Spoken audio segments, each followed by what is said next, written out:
Mes bien chers frères,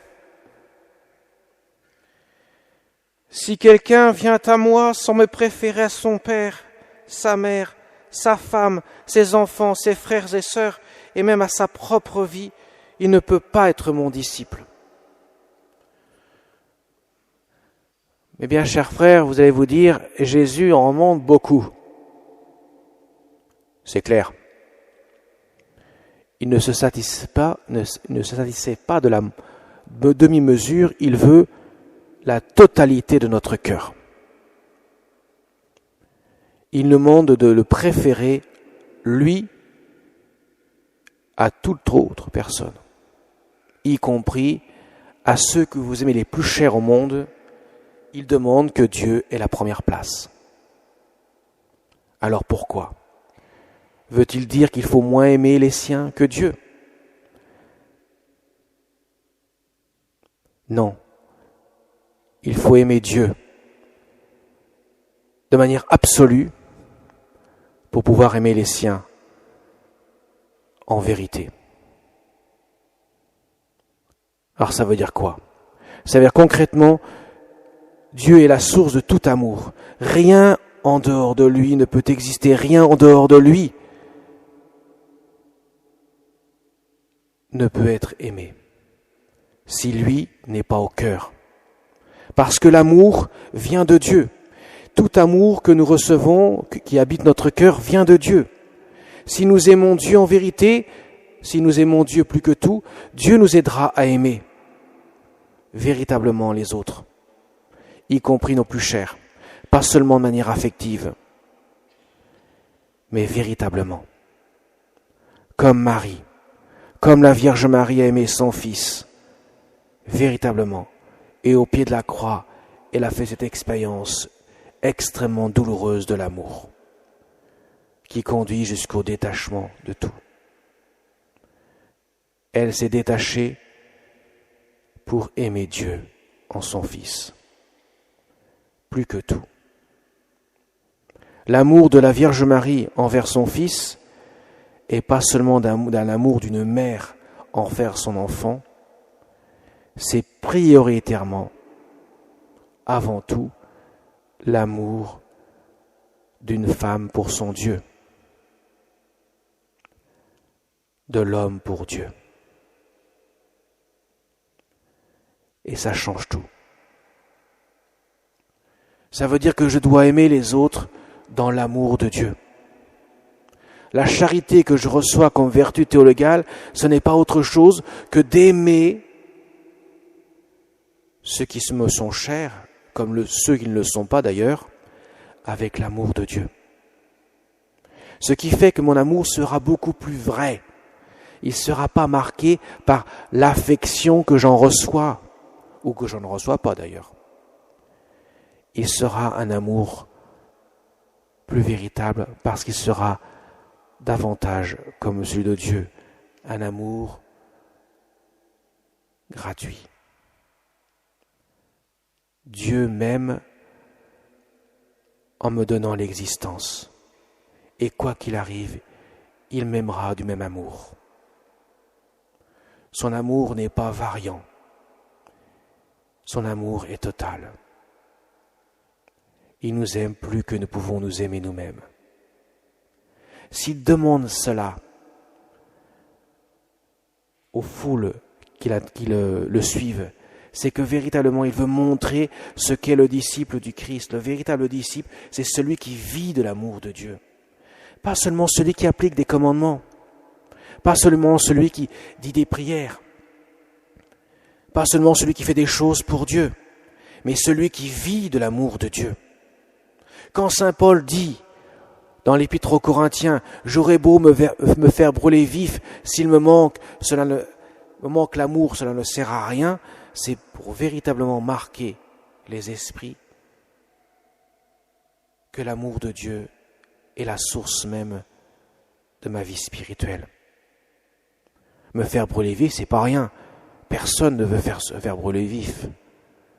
C'est pour vous dire, jusqu'à cette extrémité-là, Dieu dit, ça ne sert à rien si tu n'es pas animé par l'amour. L'amour est donc plus grand que tout. L'amour qui vient de Dieu, qui passe par d'abord un renoncement à sa volonté, pour que celle de Dieu puisse se faire en moi. Je ne peux pas dire « Seigneur, je t'aime de tout mon cœur » si je suis toujours en train de rouspéter contre les autres qui m'agacent, ou rouspéter parce qu'il y a une telle épreuve qui m'arrive. Quand je dis « Seigneur, je t'aime vraiment de tout mon cœur », c'est que je veux vivre ce qui m'agace et les épreuves dans la confiance et dans ton amour. Et ça change tout. La Vierge Marie, que nous fêtons aujourd'hui dans son mystère de la Nativité, la Vierge Marie, au pied de la croix, elle a vécu l'épreuve la plus terrible qui soit.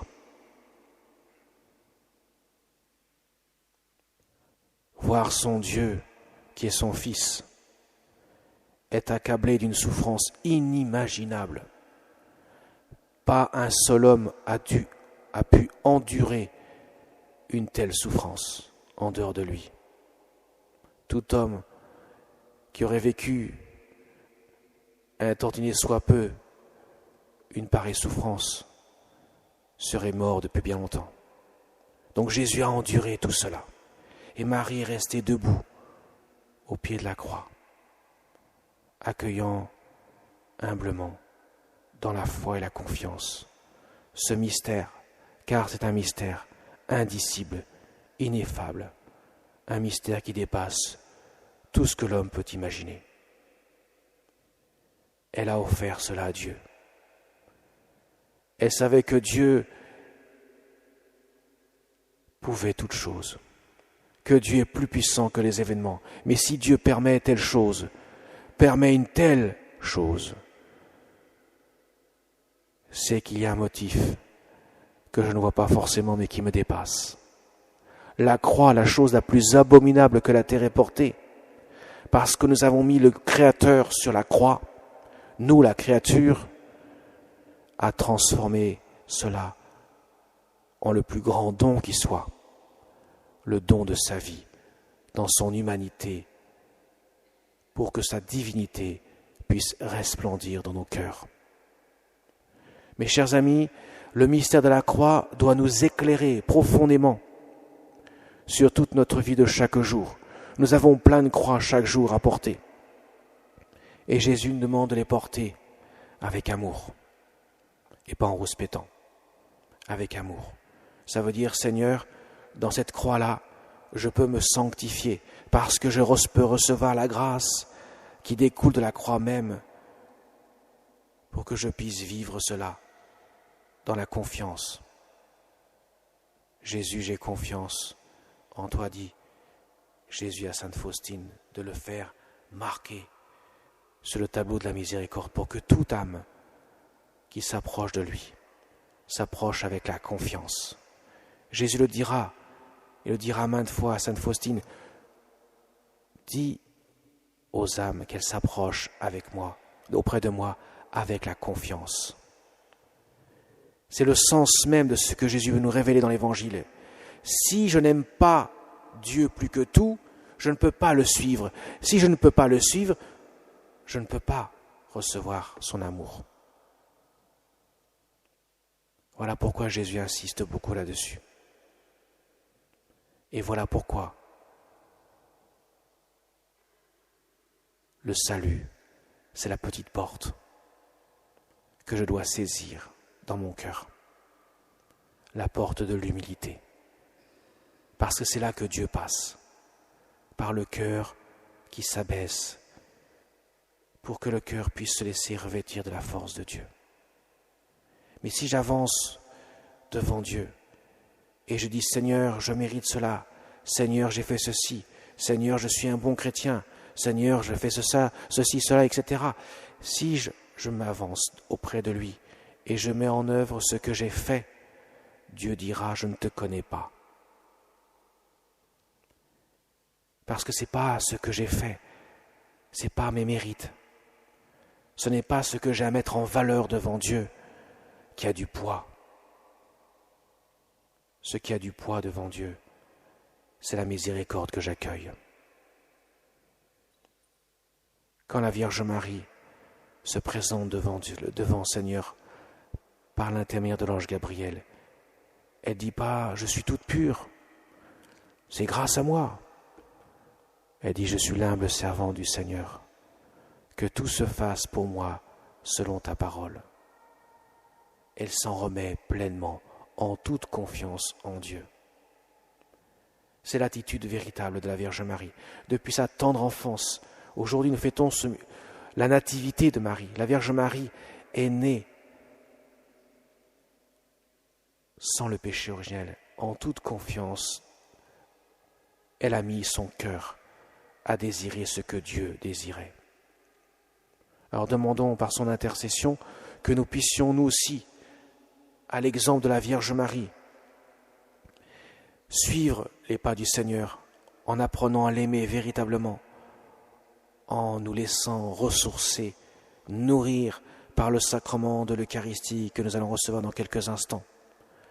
Que Jésus habite notre cœur, comme il habite le tabernacle de nos églises, qu'il soit choyé dans notre cœur, qu'il y découvre l'accueil de la grâce, pour que Dieu vive en nous, que nous puissions établir un trône dans nos cœurs, pour que Dieu soit honoré et qu'il puisse ainsi rayonner de son amour. La vie chrétienne, ainsi mes chers amis, c'est de porter Dieu dans nos cœurs, pour que Dieu vive en nous.